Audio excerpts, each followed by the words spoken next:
ในปัจจุบันสังคมลาวของเฮาค่อนข้างที่จะมีปรากฏการณ์ย่อท่อเกิดขึ้นอย่างต่อเนื่องก่อนหน้านี้เหตุการณ์อุกอาจก็คือมีโจร9 คนที่ว่าบุกปุนเฮือนประชาชนในขอบเขตนครหลวงเวียงจันทน์และเหตุการณ์ล่าสุดเกิดขึ้นที่แขวงบ่อแก้วก็คือมีโจร5 คนที่ว่าบุกปุนเฮือนประชาชนได้ทรัพย์สินจำนวนหลาย Time to share D+ ผลิตภัณฑ์ปกป้องตับจากเครื่องดื่มแอลกอฮอล์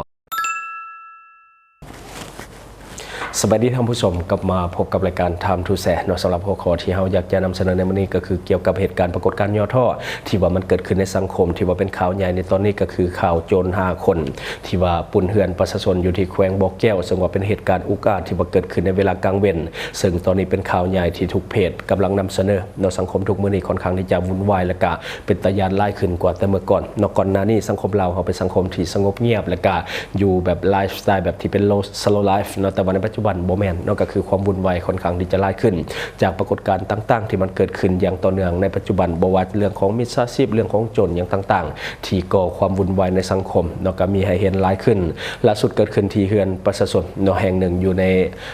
แขวงบ่อแก้วก็คือปุ่นเหตุการณ์ปุ่นกลางเว้นแบบแสกๆเลยเดี๋ยวเราจะให้ท่านผู้ชมไปเบิ่งคลิปนำกัน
และที่ผ่านไปก็คือคลิปต้นเรื่องที่ว่ากำลังถูกแชร์ในโลกโซเชียลของเราในปัจจุบันซึ่งว่าแฟนเพจต่างๆก็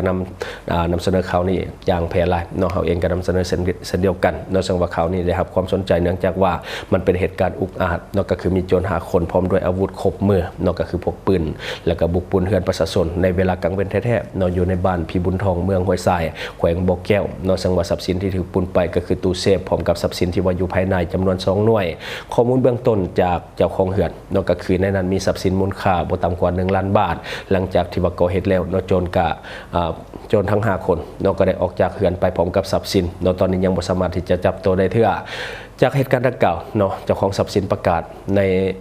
ในโซเชียลว่าถ้าว่าผู้ใดพบเห็นหรือว่าให้เบาะแสได้จนนำไปสู่การจับกุมได้จะมีการสมนาคุณ100,000 บาทอันนี้สำหรับท่านใดที่ว่ามีข้อมูลเกี่ยวกับโจรดังกล่าวหรือว่าฮู้ข้อมูลเบื้องต้นก็สามารถที่จะติดต่อหาเจ้าหน้าที่ตำรวจให้เพิ่นประสานงานให้ก็คือถ้าว่ามันนำไปสู่การจับกุมได้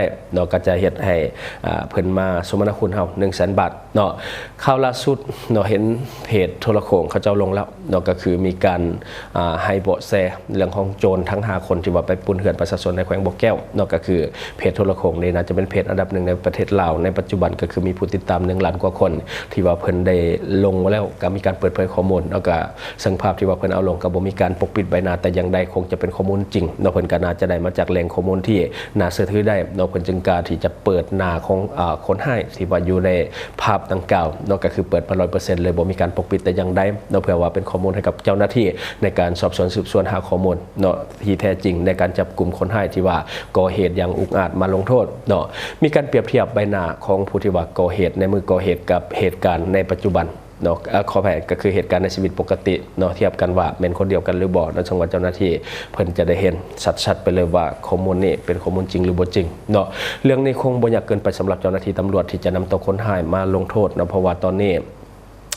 มันมีภาพหลักฐานอย่างต่างๆออกมาค่อนข้างที่ชัดเจนเพราะว่าเฮือนหลังดังกล่าวก็น่าจะเป็นเฮือนคนมีเงินพอสมควรมีกล้องวงจรปิดอยู่หน้าเฮือนมีการติดกล้องวงจรปิดอยู่ในเฮือนโดยเฉพาะคนไทยก็พยายามที่จะทำลายกล้องวงจรปิดเพื่อที่จะเฮ็ดให้กล้องบ่สามารถบันทึกใบหน้าของคนไทยได้แต่ว่ากล้องมันมีหลายมุมมีหลายโตจึงเฮ็ดให้สามารถจับภาพได้เกือบทั้งหมดกับเหตุการณ์ที่ว่ามันเกิดขึ้นในมื้อนั้นเนาะจะได้ก็ตามคิดว่าเจ้าหน้าที่คงจะบ่ลำบากเกินไปในการที่จะนำจับเรื่องนี้เนาะจับคนไทยกลุ่มนี้มาลงโทษเนาะเหตุการณ์นี้ควรเฮ็ดเป็นคดีตัวอย่างเพราะว่าหลังๆมานี่2เหตุการณ์แล้วที่ว่ามันเกิดขึ้นเนาะคันว่าเหตุคดีตัวนี้เป็นตัวอย่างเนาะให้คนอื่นบ่ต้องเรียนแบบว่าก็เห็นแบบนี้แล้วเขาจับได้ลงโทษจริงเนาะมันก็จะบ่มีการเรียนแบบแต่ถ้าว่าคดีนี้เนาะละเลยหรือว่าบ่มีการจับกลุ่มหรือว่าจับโจรบ่ได้มันจะมีอีกหลายกลุ่มที่จะเกิดขึ้นเนาะในมุมมองส่วนตัวคิดว่าคนหายมันบ่ได้อยู่ไกลคนหายน่าจะเป็นคนที่ว่ารู้จักกันเพราะว่ามันน่าจะฮู้ข้อมูลของเฮือนหลังดังกล่าวพอสมควรเนาะบางทีนี่เป็นคนไกลตัวกันโดยซ้ำเพราะว่าฮู้ว่าเฮือนหลังนี้มันมีกล้องวงจรปิดเฮือนหลังนี้มันมี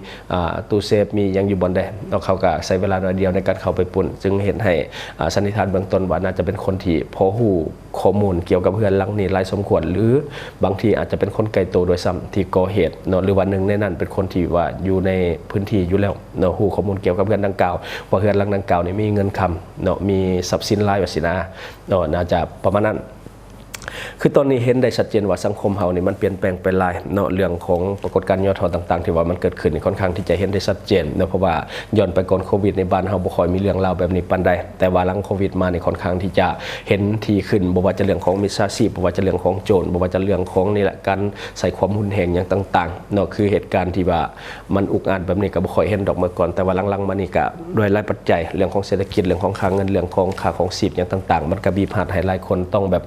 ดิ้นรนเนาะคือบางคนก็คิดสั้นไปก่อเหตุแบบว่านี่แหละมันผิดต่อกฎหมายเนาะก็บ่ค่อยดีปานใดเนาะก่อนหน้านี้ก็มีข่าวใหญ่เช่นกันแต่ว่าเฮาเองบ่ได้นำเสนอเพราะว่าเหตุการณ์มันข้อมูลมันบ่ชัดแจ้งและก็บ่มีการยืนยันจากทางการเถื่อก็เลยว่าบ่ได้นำเสนอในช่วงนั้นก็คือเรื่องของโจรปูนเหือนประชาชนแต่ว่าเหตุการณ์นั้นมันต่างจากนิดหน่อยนึงก็คือมานำกัน9คนแต่ก็มาในสุด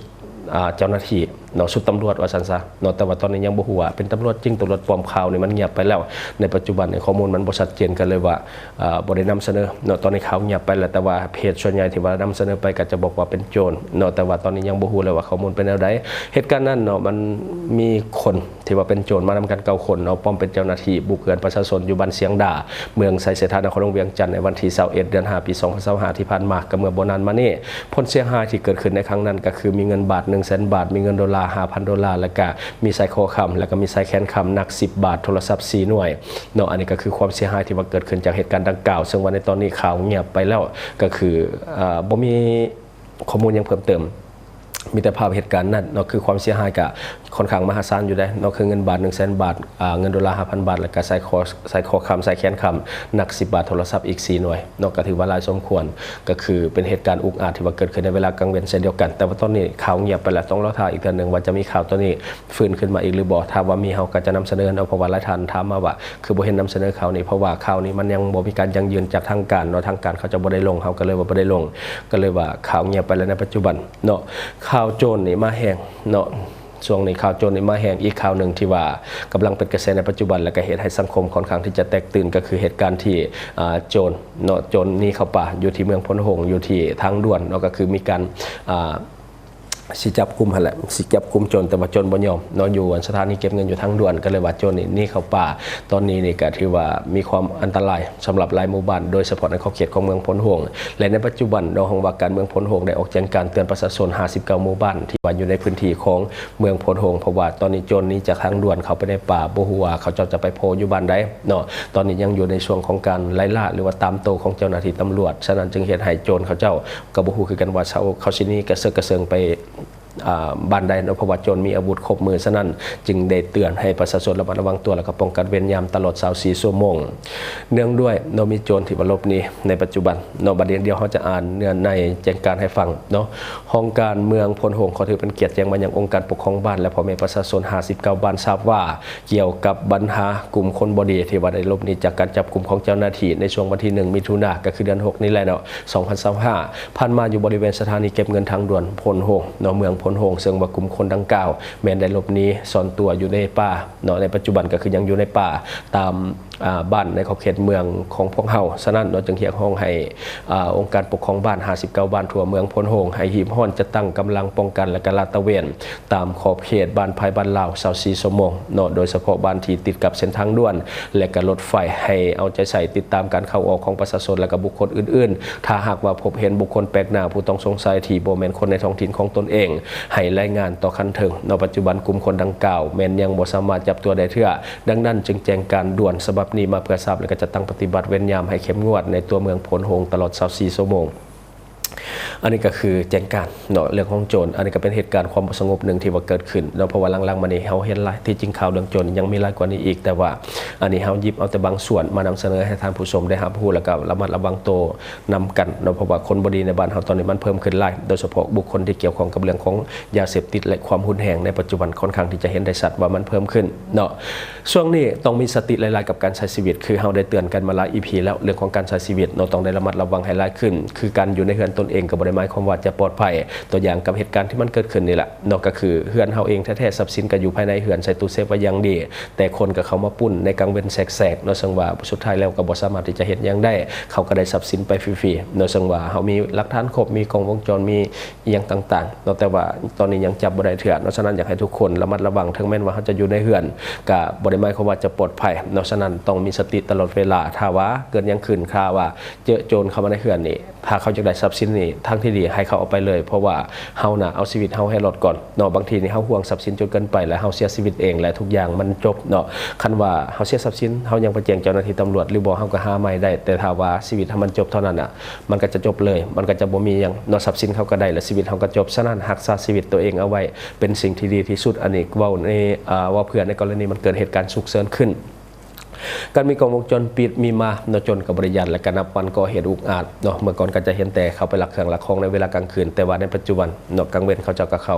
กล้องมีเป็น10โตเขาก็บริยัติเนาะซึ่งว่าจนสมัยใหม่เนาะบ่คือตะกี้เดี๋ยวนี้เขาบริยัติเอารถมาพร้อมเนาะรถก็บ่ต้องติดป้ายหรือว่าบังป้ายไว้เนาะสิ่งหนึ่งที่ควรติดเรื่องของระบบความปลอดภัยก็คือ alarm system เนาะ alarm system เนี่ยน่าจะดีสุดกว่ากล้องวงจรปิดก็คือ1มานี่เวลามันเกิดเหตุขึ้นมาปุ๊บนี่ให้กดเสียงดังๆเนาะให้มันดังไปห้องการบ้านให้มันดังไปห้องการตำรวจก็ดีเวลามันเกิดเหตุแนวนี้นะเหตุอุกอาจอย่างสิกดอะลามซิสเต็มให้มันแจ้งเตือนแบบเสียงวอด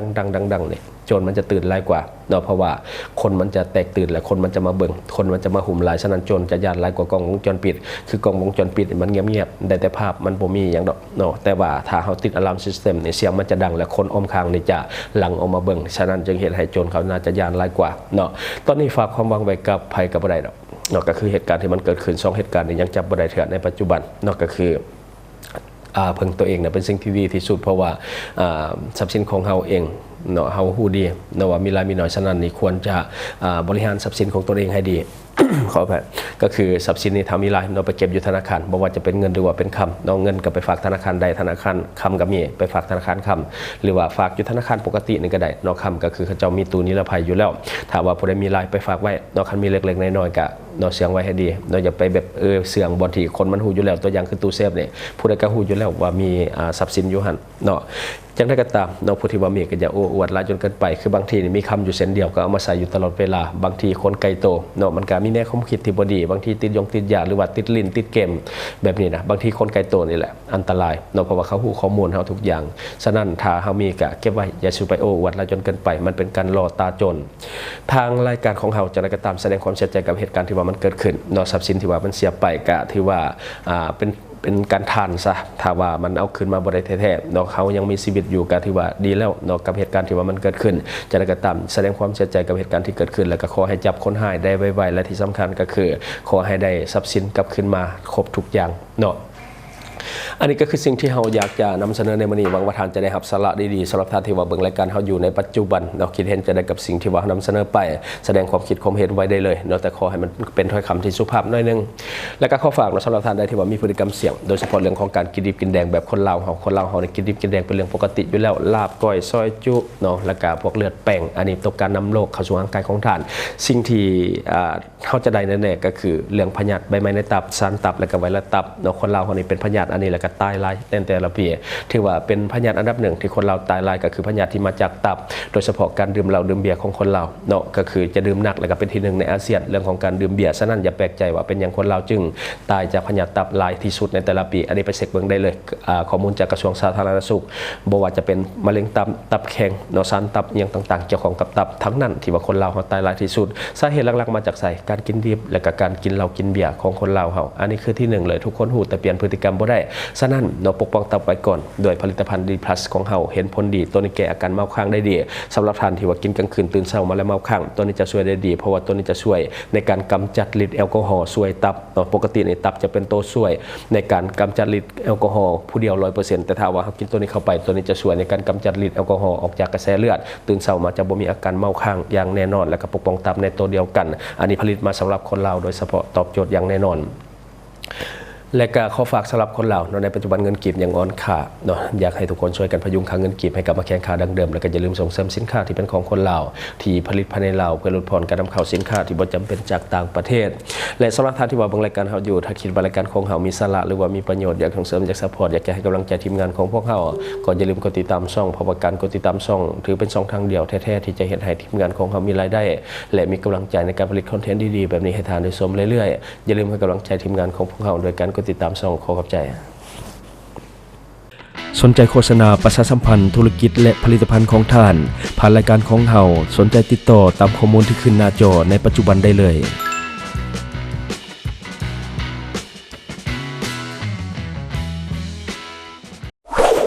Subscribe for more video.